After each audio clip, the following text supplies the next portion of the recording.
एकं शास्त्रं देवकीपुत्रगीतम् एको देव देवकीपुत्र एव एको मन्त्रदस्ये तस्य नामानि यानि कर्माभपि एकं तस्य देवस्य सेवा।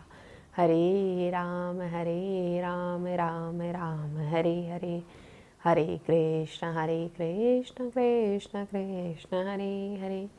बोलिए योगेश्वर श्री कृष्ण भगवान की जय। आइए, स्वागत है आप सभी का अपनी इस भगवत गीता जी की जर्नी में, जिसके हम चैप्टर नंबर 15 पे हैं, जो कि है पुरुषोत्तम योग। प्रभु इसके आगे श्लोक में उसके बारे में बताते हैं। निर्माण मोहा जित संग दोषा अध्यात्म नित्या विनिवर्त कामा द्वन्द्वैर्विमुक्ता सुख दुख संगे गच्छन्त मूढ़ा पद्मं वयं तत्। जिसका मान और मोह दोनों नष्ट हो गया है, जिन्होंने आसक्ति रूप दोष को जीत लिया है, जिसकी परमात्मा के स्वरूप में नित्य स्थिति है और जिसकी कामनाएं पूर्ण रूप से नष्ट हो गई हैं, वे सुख दुख नामक द्वंद्वों से विमुक्त ज्ञानी जन उस अविनाशी परम पद को प्राप्त होते हैं। इसमें प्रभु सबसे पहले कहते हैं कि इस पेड़ को कौन काट सकता है, इस अश्वत्थ के पेड़ को, पीपल के पेड़ को, जो कि उल्टा है, इस जगत में उस अध्यात्म जगत की परछाई है। हम उस उल्टे को जो सीधा मान रहे हैं, उस पेड़ को कौन काट सकता है? तो प्रभु इसका जवाब देते हैं कि जिसका मान और मोह दोनों नष्ट हो गया है, वो इस पेड़ को नष्ट कर सकता है। जैसे इसमें सबसे पहला वर्ड प्रभु ने यूज़ किया, निर्माण मोहा, जिसका मान और मोह दूर हो गया हो, नष्ट हो गया हो। इसमें कई लोग कुछ कर भी जाते हैं और समझ भी नहीं पाते हैं। जैसे कभी बिहारी जी के मंदिर में बहुत भीड़ है, किसी को दर्शन का मौका भी नहीं मिल पा रहा है, लेकिन कोई सज्जन पुरुष आए और उन्होंने बोला कि हमारी तो इतनी जान पहचान है कि इतनी भीड़ होने के बावजूद भी हम तो बिहारी जी का दर्शन बिल्कुल आगे से कराए और हमें कुछ समय भी नहीं लगा, कुछ मिनटों में ही हम दर्शन करके बाहर आ गए।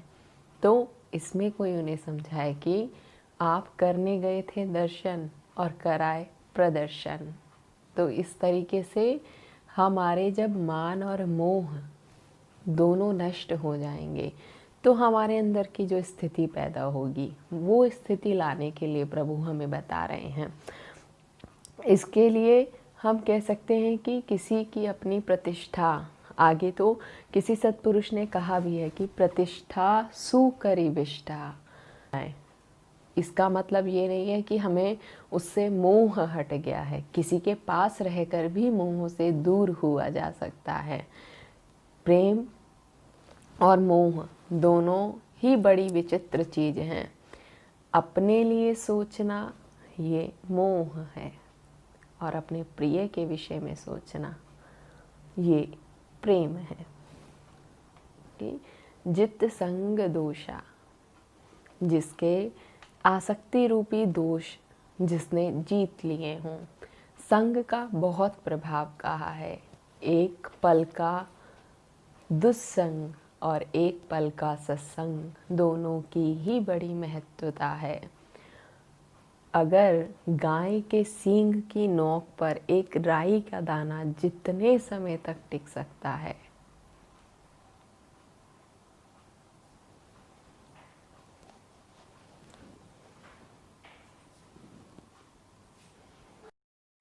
केवल उतने समय का ही अगर दुस्संग किसी का हो जाए, तो उसकी दुर्गति होने से कोई नहीं बचा सकता। और इसके विपरीत इतना ही कहा गया है कि गाय के सींग की नोक पर राई का एक दाना जितने समय तक टिक सकता है, अगर इतने पल की भी सत्संगति किसी को प्राप्त हो गई, तो उसका जीवन संवर सकता है। तो ये संग की महत्ता है, ये हम पर डिपेंड करता है कि हम किसका संग कर रहे हैं या किसका संग करना चाहते हैं। इसके आगे बोला कि अध्यात्म नित्या, जिसकी परमात्मा के रूप में नित्य स्थिति है, भगवान का जो नित्य सहज दर्शन करे।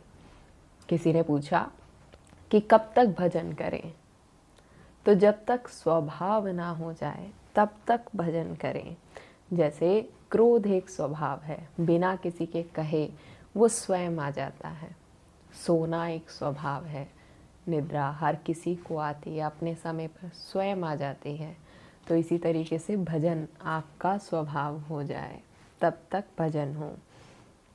इसके आगे चर्चा की कि विनिवर्त कामा, जिसके अंतःकरण में जो अकाम हो गया है, जो निष्काम हो गया है, वो विनिवर्त कामा। अकामता का मतलब क्या है? अकामता मीन्स स्वकामना की निवृत्ति ही अकामता है। अपने सुख की इच्छा काम है और प्रिय के सुख की चिंता ये प्रेम है। इसके आगे प्रभु ने कहा कि द्वंद्वैर्विमुक्ता सुख दुख संगे गच्छन्त मूढ़ा पदमं वयं तत्। सुख दुख नामक द्वंद्वों से विमुक्त हो जाए, सुख और दुख का उस पर कोई फर्क ही ना पड़े। जैसे रस्सी पर चलते हुए, अगर किसी रस्सी पर कोई चल रहा है तो उस पर बैलेंस करने के लिए उसको क्या करना होता है? जब रस्सी बाएं जाती है तो उसको दाएं होना होता है, जब रस्सी दाएं जाती है तो उसको बाएं की ओर झुकना होता है। इसी तरीके से उसका बैलेंस सध सकता है।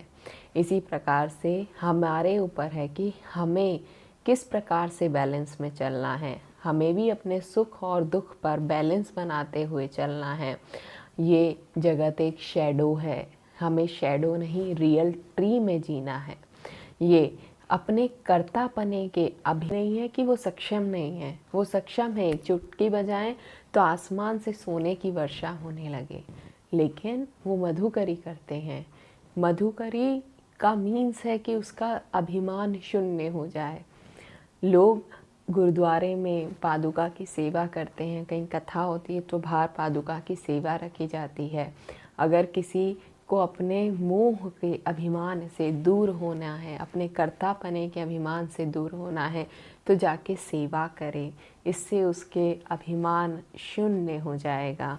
तो इस तरीके से इसमें निर्माण मोह इस शब्द की विस्तृत व्याख्या की गई। ये जो श्लोक है वो बहुत ही इम्पॉर्टेंट है, इसीलिए इसके एक एक शब्द के बारे में थोड़ी सी चर्चा करने का प्रयास किया गया। अब इसके आगे हम चर्चा करने का और आगे प्रयास करेंगे इसके नेक्स्ट सेशन में। तब तक के लिए श्री राधे।